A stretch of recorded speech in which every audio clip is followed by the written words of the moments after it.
Okay, family, let's talk about why Bitcoin was invented in the first place. Before the 1970s, the US dollar was pegged to what's called the gold standard. The US dollar was a fixed asset. It was basically pegged to a big pile of gold.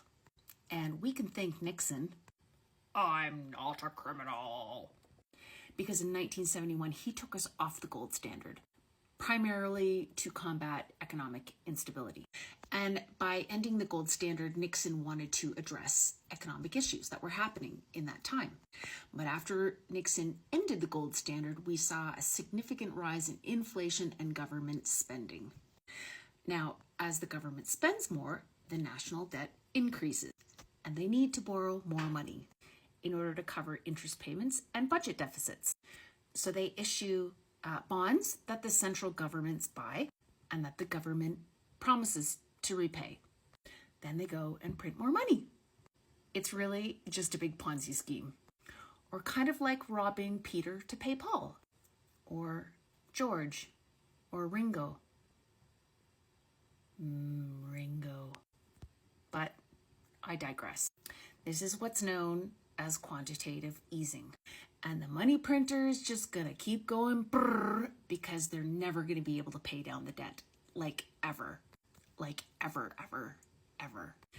And so we begin this spiral of debts and more money printing and more money printing and more money printing and more debt and more money printing. So here we are. What was once worth $100 in 1971 is worth $770 in today's dollars, or a 670% increase. So, in other words, the dollar has lost a significant portion of its purchasing power. This is the impact of inflation. Your house, which you purchased at $25,000 in 1971, is now worth $750,000, if not more. In today's terms, our average or rough estimate of inflation adjusted is 3.5% year over year.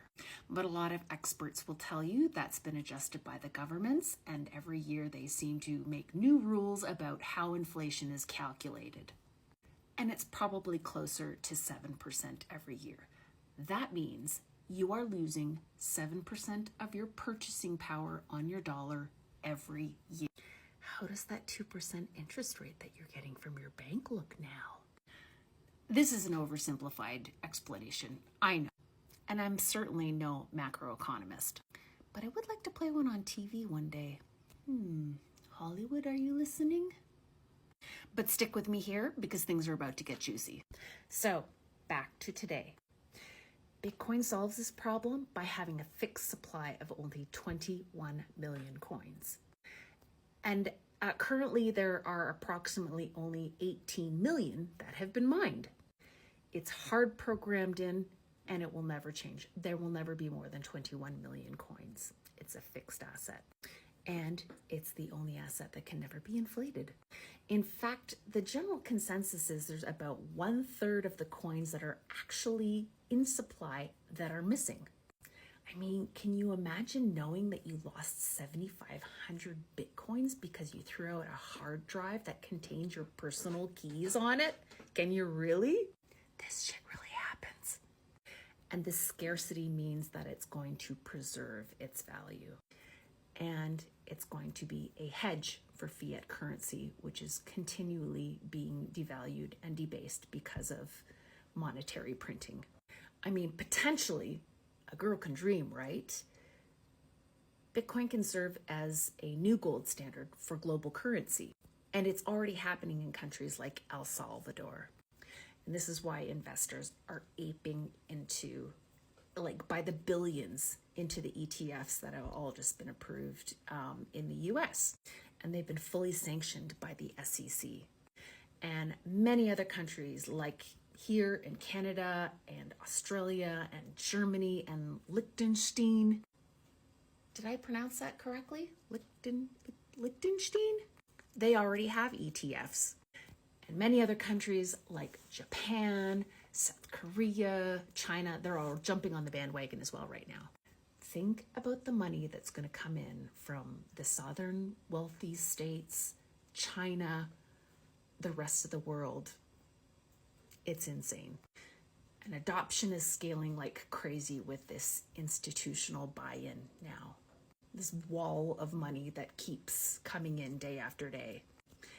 Bitcoin is the big daddy of them all.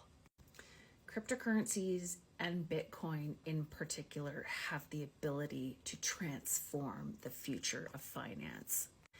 And as Michael Saylor says, and he's like my absolute favorite person other than Raw Paul in the space, he says Bitcoin is not just a new asset class, it's a technology of money, and it's teaching the world about the power of digital technology. Are you still with me? Now put that in your pipe and smoke it. If you like this video, please help me along. Like, follow, subscribe. It's going to help keep me firing on all cylinders to produce more cryptocurrency content, and it might help me fill my glass as well. Until next time.